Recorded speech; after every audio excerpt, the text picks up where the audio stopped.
This is part 2 of my playthrough. We are now going on turn 2. Move the marker up. It's still the 28th of August, but the early morning is gone, and this is the situation.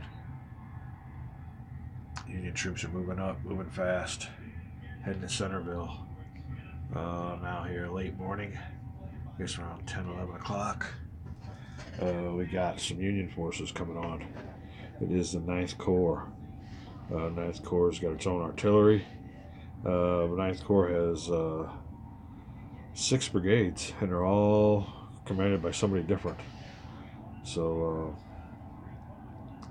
you got Reno's, I guess, division. Stevens has got 3 brigades, and this Kanahawa has got a brigade. So I'm bad on pronouncing names here. Kanawa. So we'll call him Kanawa. All right, and it is variable reinforcement phase. So we got to roll to see if these guys come on with a 1 and a 4. First one up is from Reno's division, and it is Ferrio. So let's see what old Ferrio comes on. Ferrio does not come on. He's going to enter on the next turn. So old Ferrio counter. Go over here to the early afternoon. Is the next time he's going to be able to come on. So he must have got lost. Bad luck for the Union player. Next one is Nagel from old Reno's division. Alright, see if these guys are all going to have problems. Oh, they do. These guys don't want to come on. So something must have happened with the 9th Corps. Next one to attempt, Farnsworth. Stevens' division, her brigade. He's got a 4, so he'll make it. We got one that makes it. Next one, Leisure. Leisure's coming on up. Come on, Leisure. 2. All right. Slam that die in there to get those guys up in there. Next one, Christ. Or Christ. Christ, I'll call him. Ooh, Chris comes on next turn. Nobody's hit a 2-turner yet, so these guys are all just going to be marked on into early afternoon. All right.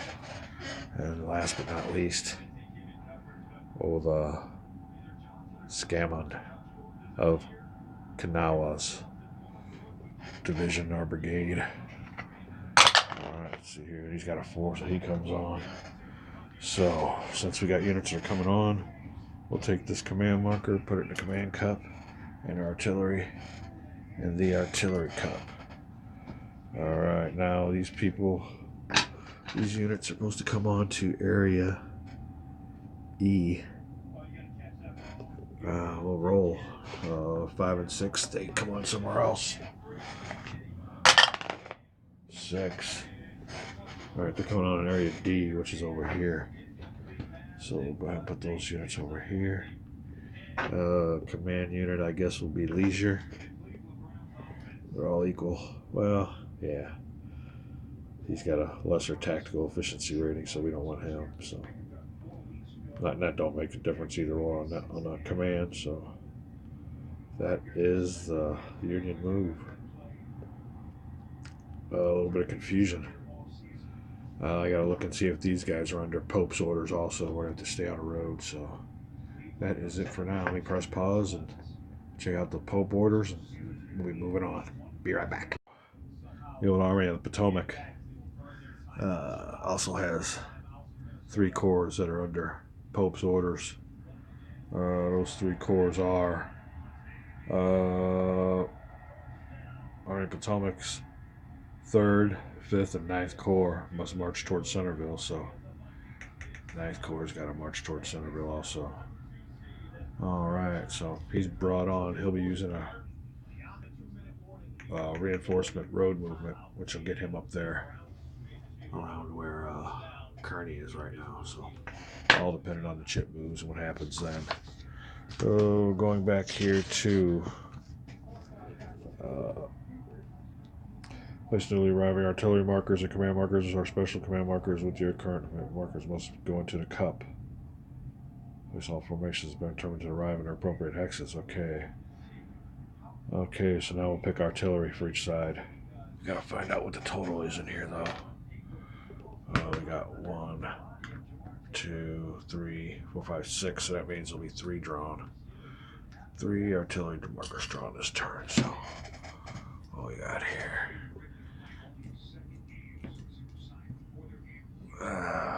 First one, Confederate. Second one, Confederate. And third one. Alright, well, that's how it comes out. We'll flip it on over here. Ninth Corps artillery is for the Union. They'll get some artillery. We got Ewell's artillery is activated. And Lights artillery. Whether they all get used yet, I don't know, because there's still no combat rule for the next 3 turns for the Confederate player. So that is the draw for the artillery. Put the active ones over here. The Union over there. So that is that. Well, the raiding artilleries are set aside. Alright. Now we'll check out the command markers and we'll be right back. Had to take a little bit of a holiday break there. But do what we gotta do. Get everything ready. We are at the first chit pulls of the second turn. So let's go ahead and get our chits pulled here. Alright, first one to be able to activate is going to be a U.S. unit. And U.S. unit to activate is going to be the 9th Corps. So 9th Corps is coming on up here. Let me see what's going on with that 9th Corps. Did I have you guys? Okay, yeah, that's right. Some of them were delayed. So that's what's going on. Alright, we'll put the 9th Corps right here next to its marker. And look for a high die roll. 3 corresponds with the 6. So the 9th Corps will be moving 6 movement points. And they are under Pope's orders. So they'll be sticking around the road and probably ending up somewhere up here around Kearney. So they'll have to stay a hex apart, which means they'll probably start from here and just start lining up along this road. So that's what's going to look like here in a bit. Let me go make my moves and we'll be back. It's just mostly a run on the road here. I did look underneath the rules to see if moving over units already on the road was a penalty, but I didn't see nothing about that. So here we are, staying 1 hex between formations, our brigades. And let me see here, 1, 2, 3, 4. Make sure he's still in command range. All right, that is it. We'll be looking at the next chip pull. Who goes next? And it is the U.S. player again, getting to jump here in the late afternoon of August 28th. Army of the Potomac, 3rd Corps, Kearney. So these guys get to move on up and use their well, they can't use the reinforcement road bonus no more. Let me go ahead and get Kearney over here first, find out what he's gonna, how much he's gonna be able to move.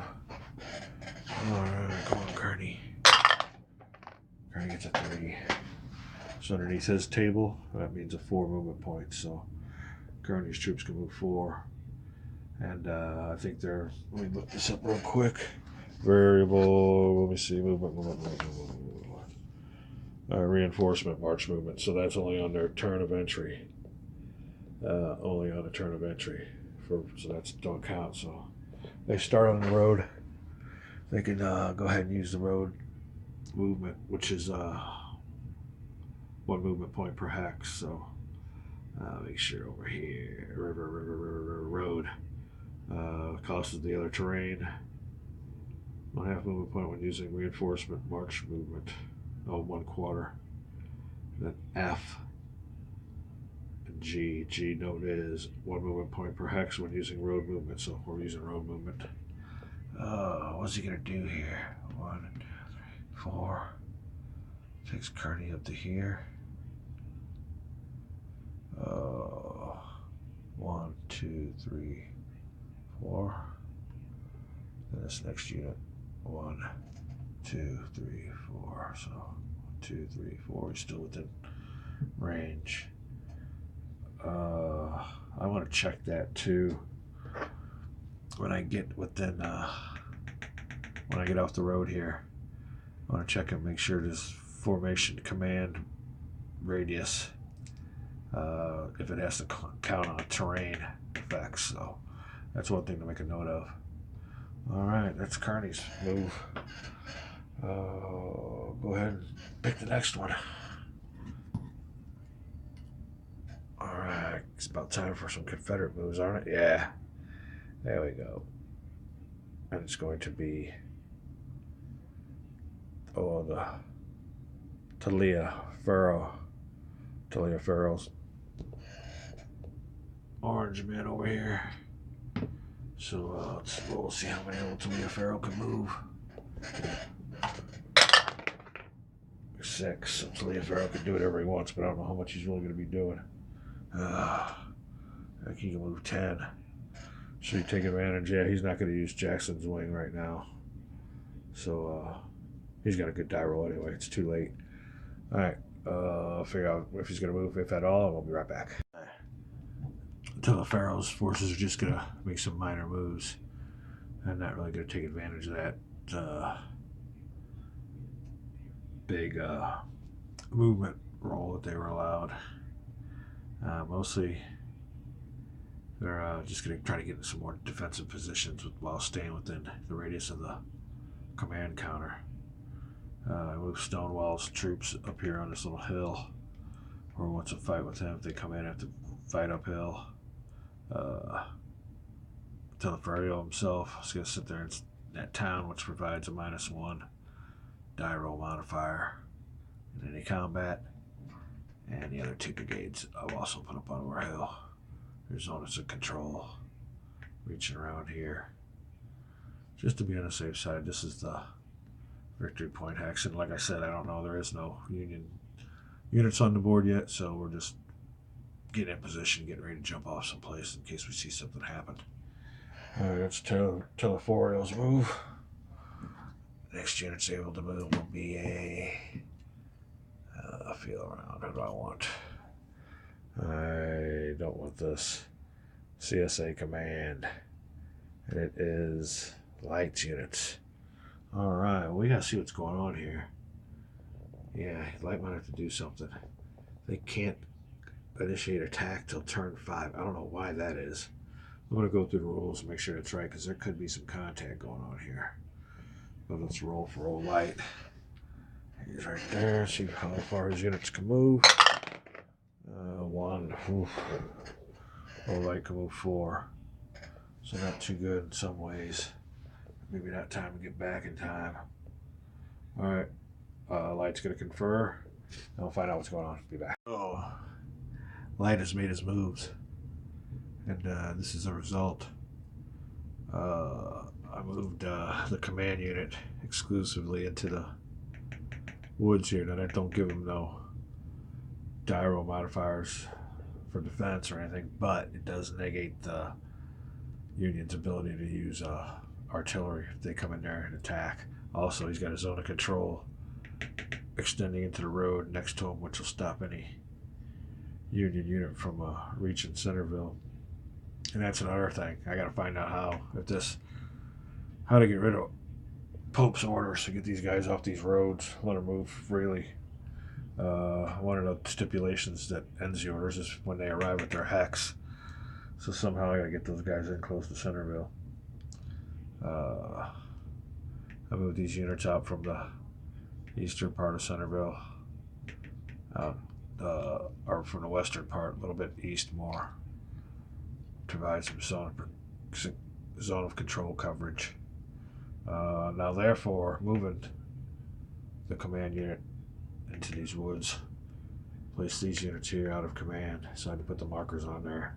But all that does is means that they can't initiate attack or move next to a Union unit, which is something they're not going to do anyway. They're on defense, so they can go ahead and be out of command for this turn.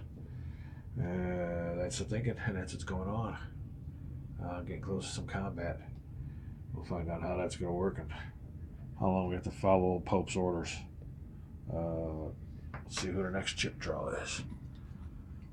Next chit draw will be Confederate player Ewell. All right, Ewell to the rescue. Let's see how far Ewell can go. He needs a good die roll to help his buddies out. Not good for Ewell. 4. So, got the old. I guess that's all I can do is go 1, 2, 3, 4. 1, 2, 3, 4. That's simple. And all Ewell. And 1, 2, 3, 4. All right. Coming close to a showdown around the town of Centerville. All right, next draw. It's going to be a U.S. move. And the unit that's going to move is 1st Corps. Over in Virginia. Where are they at? Huh. Uh-oh. I might have did something wrong here. It was the 1st Corps. Army of Virginia, 1st Corps. I don't even have them on the map. Oh, I did something wrong. Did I do something wrong? Alright, I'm going to look here and find out what's going on. I'll be right back. You see the old number here. 4. And we're only on turn 2, so somehow he's got away from his men. Where's this at here? King's men. There you go. 1st Corps. Alright, put the 1st Corps marker here. And we'll draw again. So now you got in the cup. Okay. Easily corrected. Back to the command cup. Oh, there's only one more left? Alright, only one more left. That's U.S. player. And that is Hooker. So Hooker's going to roll, see how many he can move. Not good for old Hooker. Alright, Hooker moves 4. Has to stay on the road. So 1, 2, 3, 4, I guess.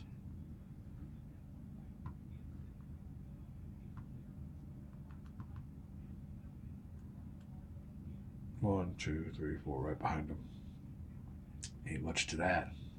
I believe that's the last chit, so coming back here. See what we got going on.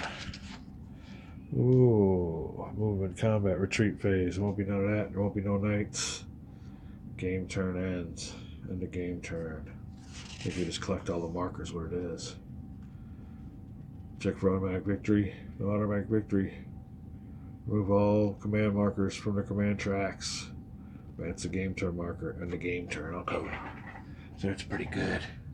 We'll go over here and we're now going into the late afternoon of August 28th. And not much really going on. You have to have any fighting early in the morning. See what happens here in the late afternoon. We got some units coming on that were delayed.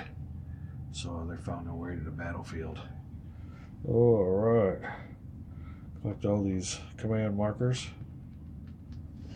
Oh, and back in the command cup. All right, now artillery markers. I guess we'll take those too.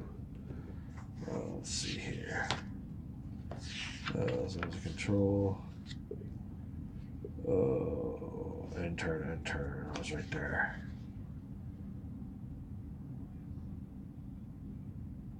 Victory, blah, blah, blah. Last turn, remove all command markers from the command tracks. Commence game turn marker. Begin a new game turn with a mutual reinforcement phase. Alright. Then we put all the artillery markers in there. They just didn't say so. So, artillery marker 1. Then a 2 for Confederate player. And we'll all be drawing new markers. Alright. Let's get on with the mutual reinforcement phase. Now these guys are delayed once, so they'll come on no matter what. So let me look over some rules, get a little housekeeping going on here, and see what's up. This is a situation. Union's following Pope's orders and running up those roads, but I think they might be released from the orders here pretty soon. So storm clouds brewing. Having fun with my Clash of Giants game. Happy New Year, everybody. Here we are at the early afternoon, say about 11 o'clock noon, on the morning of August 28th. And here's the situation. We got Kearny's forces making the mad dash as per Pope's orders towards Centerville. The Confederates have managed to make a little bit of a defense, but they're waiting on Ewell's forces to help reinforce them from the west. Meanwhile, the other section of Light's corps being used as the old blocking action, but they're out of command. It don't make a difference though, because it just means they can't attack. Now I have done something on this turn. I've attempted to bring on units that normally come on turn 4, and my results were kind of mixed. These guys here are all failed the die roll and are going to get lost for a few hours. And this guy here's not going to come until evening or late afternoon. So these units here failed the early entry test and kind of got detoured. However, these units here made it, and here's my deployment. Some of them came on their right hexes, some of them came on their wrong hexes. So this is what we got going on here out west. A little bit of a Union arrival. We're getting ready to draw command chits now. I believe that's it. But like I said, the Union player attempted some early arrivals, and he got some. I think it was about 50-50 on the units that arrived compared to the ones that are going to be delayed. Am I thinking of that as I had a big old stack of units here? I'll get what I can get while the getting's good. Get some units on here. I mean, they can wait out. They can go ahead and wait around, or maybe conduct a little bit of an attack. We'll see what's up. I'm also going to have to see if Pope's orders apply to them also. So we're going to check all that stuff out. Right now, it's time to pull out a command chit and see who gets to go first. Looks up real good. And the first person with the initiative is going to be a Confederate player. And old Light is the man of the hour. All right, now do I want to use my Jackson chip? No, I don't need to use my Jackson chip. Not here. Their movement's going to be very local, so let's put the Jackson chip back. Grab old Light's chit over here and see what he rolls for. And he gets a 1. So I'd use a camera on that one. Light's forces can move forward. Well, that really don't work out too bad, because I don't think Light's forces are going too far anyway. Let me look around, see if he wants to do any last minute maneuvering. He's got Ewell's forces coming in from the west, so I think he might just not move at all. We're going to make a decision and draw another chip. Be right back. Too much here for the Light division. Just pulled back a couple weaker brigades from the slope defense area on down here, getting into some position in case the you-know-what starts hitting the fan. That's it. That's it for Light's movement. You can't do anything else. One thing I want to check out though is how to get out of Pope's orders. His orders expire when one of the requirements or one of the prerequisites is for these units to reach their hex. He's not going to be able to reach it because he goes into a zone of control. I mean, it's almost contradiction. You can't go into a zone of control, so therefore you can't get the Centerville. Might be a matter of waiting for turns. The Confederate player's got 2 more turns till he can attack. So I don't know what's up with that. How you would explain that in historical terms and what happened. Maybe they're just waiting for everybody to catch up to each other. But anyway, I'm going to be looking at the Pope rules and see what the prerequisites are to come out of his orders. Alright, well, maybe the next draw will require me to do that. Let's see who it is. This is a U.S. player. And the unit that will be activated is going to be the Army of Virginia 1st Corps. Well, this is their first move. And they only got 1 unit. So let's go ahead and go over here to the Army of Virginia and do a die roll. Then we'll look on the scenario specific rules to see what's the story with the 1st Corps of the Army of Virginia. This is their first debut in this game. And we also want to see if Pope's orders apply to the 1st Corps of the Army of Virginia also. So we'll see how many that lone unit. 5. Oh, that means he can move 6. Now his buddies are sitting there coming in the next turn. They got detoured. And then some of the other guys that got detoured even more. So they're about a few hours or so apart. But they will be coming on. So this 1 unit here can move 6. Let me see what we want to do here. And what's up with Pope's orders? We shall return. Okay, well,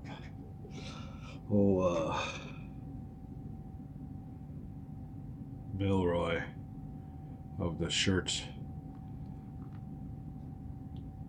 division has got Pope orders. Yeah, Pope orders are struck again. He has to make a beeline for Newmarket. So that's where he's got to go. He's going to use the what we got here, that reinforcement movement phase. Where do I see that at? Reinforcement march movement, where he'll be moving at a quarter movement pace. So let's go ahead. What do we do with him? Okay, he's got 6 movement points. So let's move him 28 hexes. He might get there. We'll see. We'll figure this out real quick. We'll be back. Quarter of a movement point per hex on the roads. Got him going pretty good. So he's at Newmarket. I think that might go for the other units that come on too. So that's it for 1st Corps. I've got to check out the Pope order release requirements, but I haven't had anything that even comes near to combat yet. So let's see what happens here in the next chit draw on the commands. Probably about time for a Confederate move. Oh, the U.S. is pouring it on. They got us a nice Corps movement. Nice Corps is down here. And I believe that they just came on.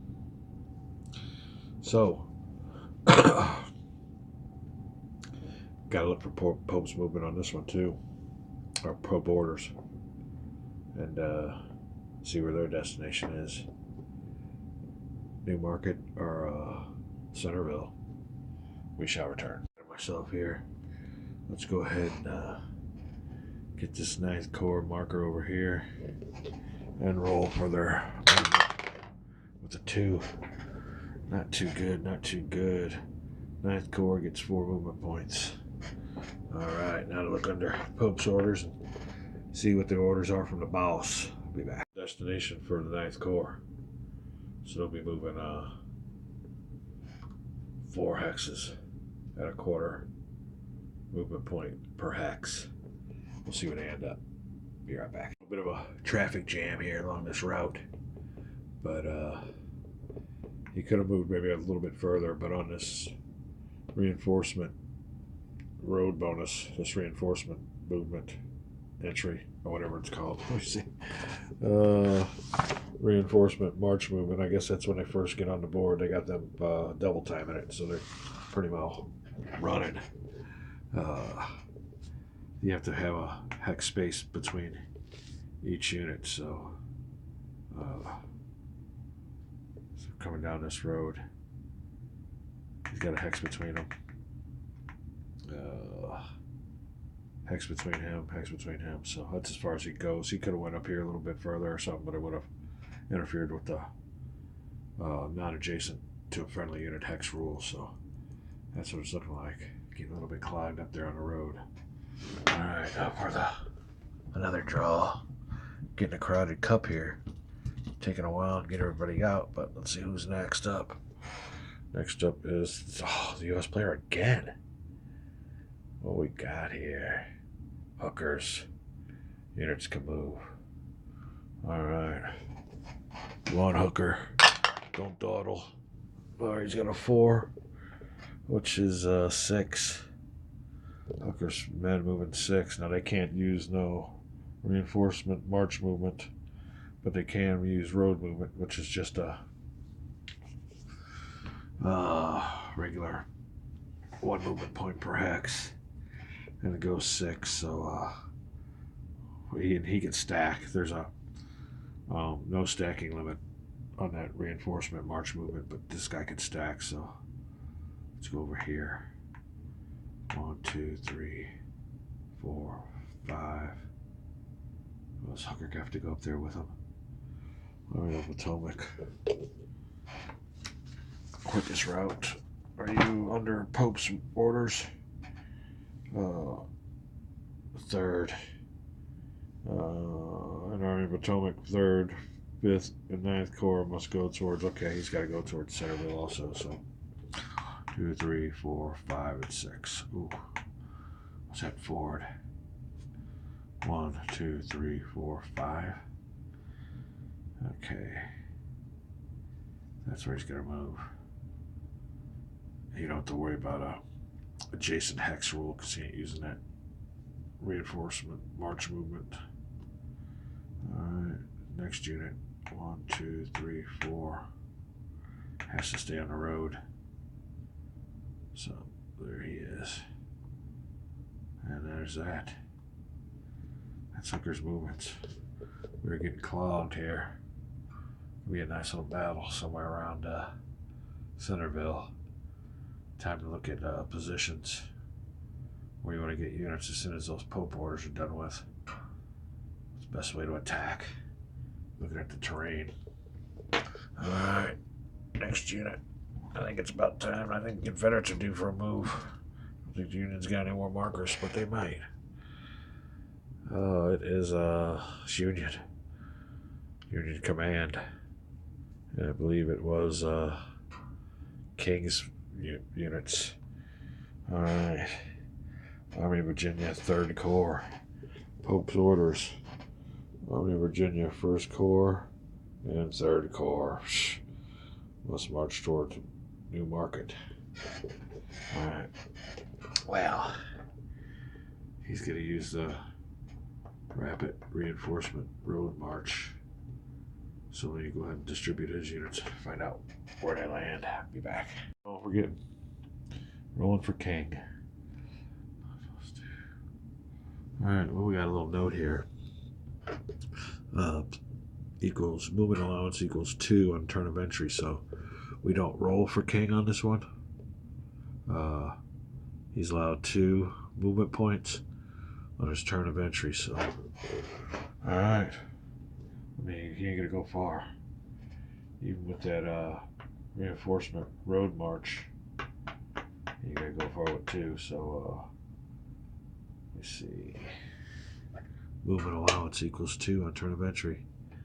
Yep. Okay. set it up. We'll be right back.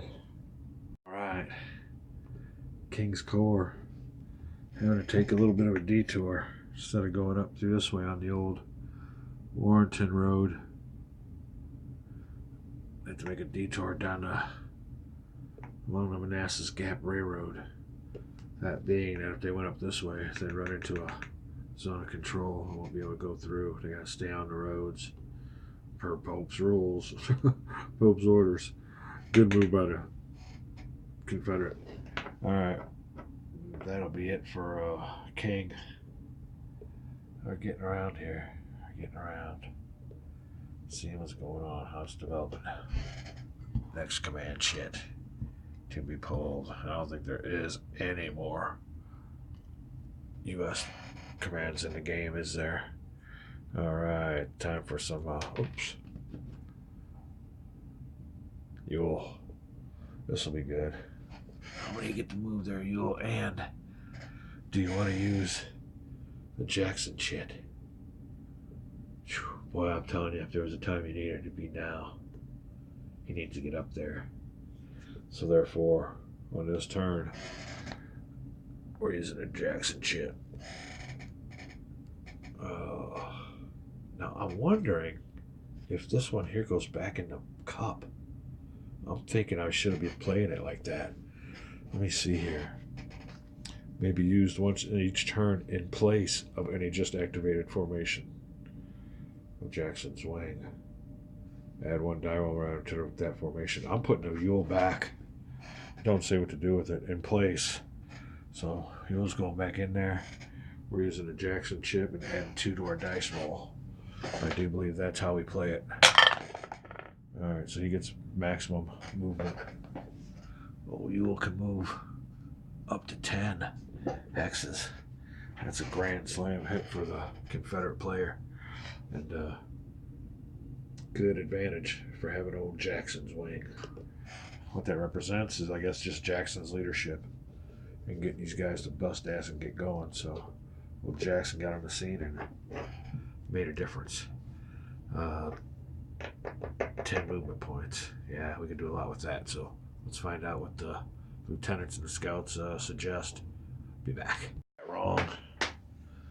I gotta remember this, and I haven't used it much, but it is only a 1 die roll modifier for Jackson. So remember that. It's only a 1 die roll modifier. I don't know where I got 2 from, but 1, only 1.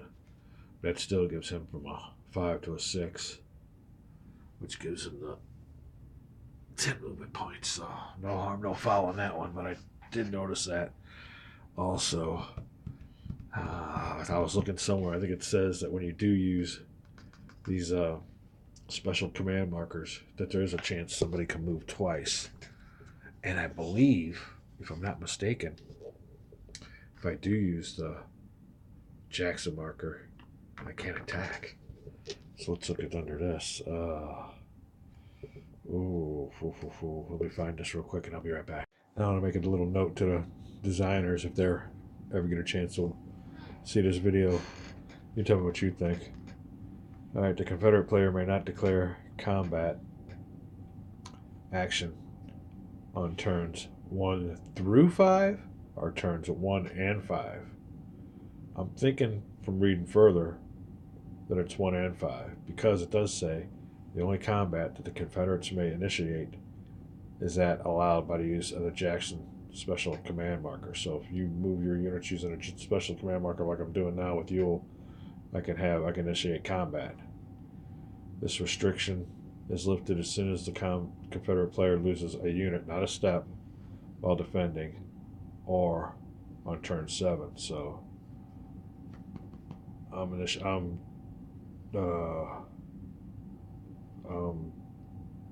reading that as, or interpreting that as, the Confederate player may not declare combat action on turns 1 and 5 for some reason. Okay. Alright. He's using a special command marker anyway, so if there's a chance for him to attack, I think he is. Alright, let's go see what goes on here. He's got the big movements. That's an important move for Ewell. Look over the map. discuss strategy. We shall return. About these formation command markers. I think per rules, I'm going to go ahead and take these on off right now. And I think when it comes time for activation is when you find out which one's a command unit. So I'm going to go ahead and take these on off. And I'll show you what I mean whenever we get well, I can show you what I mean here. These guys here are all within an active formation. Just tells you who's active and who's not. Because they're obviously all within 4 hexes of whoever I pick. That's the command unit. I'll take these off. I like my rule better, as a matter of fact. So I had to make me a little homemade one down here. But I kind of like my way better, so we might have to do some in-house stuff on that. He's still out of command range, I think. 1, 2, 3, 4. Well, maybe not if he's the unit 1, 2. So I'm just go ahead and take this off and wait until they're active, until the formation's active, and then I'll find out who's in formation or who's not. So I think that's more correct with the rules. All right, I think I got all those off now, except for the ones that are active. So this is the way they're interpreting it to be. These are all under formation command, so they're able to move. All right, on to Yule's movement. Be back. Yule's forces have moved up, but not quite enough to make contact. And that would have been nice. So we're still underneath this. Well, maybe we're not. So I'll have to see what comes up next. Like I said, I'm interpreting that rule to mean no combat on turn 1 and 5. It's turn 4 now, or turn 3. So, I don't know what's so special about turn 5. Why they could attack that. Alright, well, their restrictions are lifted on turn 7 the next day, so we'll see what happens. But, Yule's effectively blocked any road movement into Centerville by Pope's forces. I'm going to have to see what that means if he can't get there. I know there's some other prerequisites, but they kind of contradict each other. They say you can't enter his own control, but something about after combat. Well, how you gonna have combat if you can't enter his own control? So I'll look up the rule and I'll point it out to you when I see it. But that is Yule's movement. These guys are going to be done with, so I don't have to worry about their formations. And we're going on to the next unit. The next unit to be picked is, which Confederate unit will be now? Confederate, and the unit will be Taliaferro.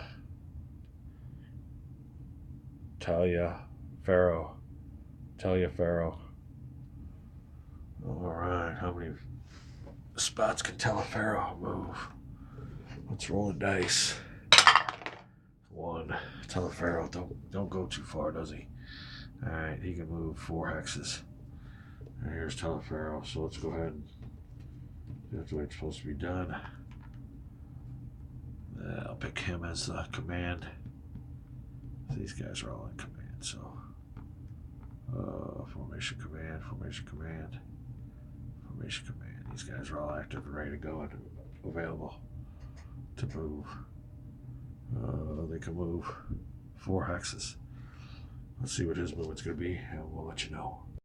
Unorthodox move for Taliaferro. Moving a couple units down here for an attack on Newmarket. They're not quite going to make it this turn. And thanks to old Pope's orders, these guys can't come up this way. I think by the time they finish their long roundabout, there'll be nothing but dead bodies to greet them at Newmarket. Did a little bit of movement here.